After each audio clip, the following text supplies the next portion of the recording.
The Indiana Fever made a series of off-season moves Saturday to surround superstar Caitlin Clark with talent as the team looks to contend for a WNBA championship this year.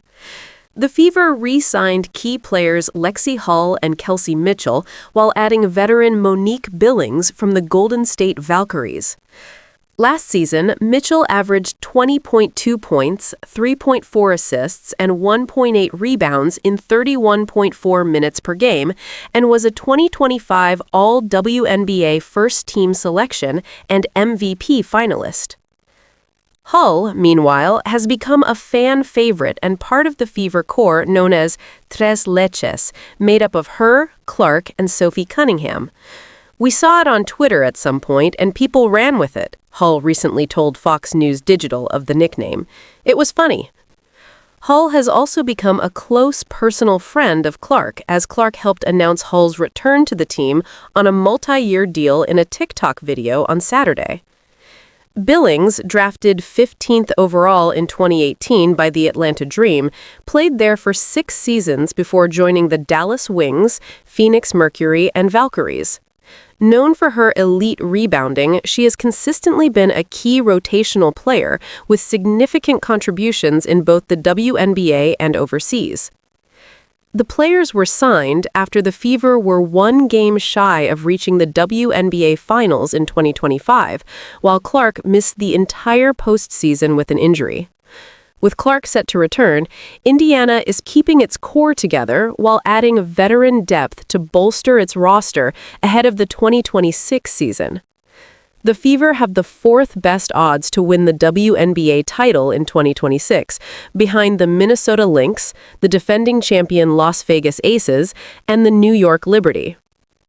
Hull previously teased the Fever's off-season plans and championship ambitions in an interview with Fox News Digital.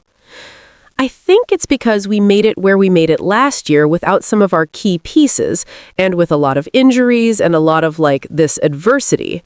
Our bench was longer than every other bench. We had more people in the treatment room getting treatment than any other team, and we still almost made it to the finals.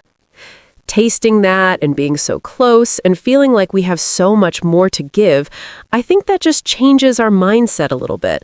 And it's not necessarily overconfident, but confident in the fact that we really do have a chance. And we should be playing like every game matters, and we're preparing for that last one. I think it's very achievable with what we're going to be able to do with free agency.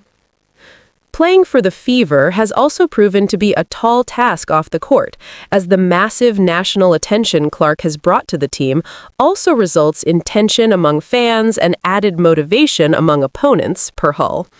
The most challenging part is there's just so much scrutiny. People have opinions online, and unfortunately, that's part of the job and the role that we play. Hull told Fox News Digital about what's harder about playing in Indiana since 2024. People need to know that everyone's human. We're real people. I think when things get blown out of proportion, when things get really personal and there is personal attacks on people's character, I think that's where it gets over the line.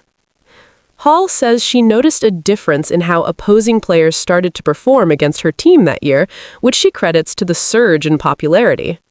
Because of the fans we've gotten since 2024, with the rise in, I think, the Indiana Fever being a name that people know, and there's a million Fever jerseys and Fever shirts, I think as an opposing team, you'd want to win even more because you feel there's so many people rooting.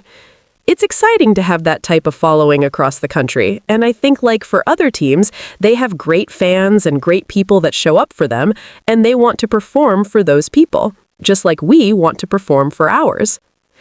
The Fever's season ended in a 107-98 overtime loss to the Las Vegas Aces in Game 5 of the WNBA semifinals last year. With Clark returning from injury, their core intact, and at least one new addition, Indiana is looking to finish the job.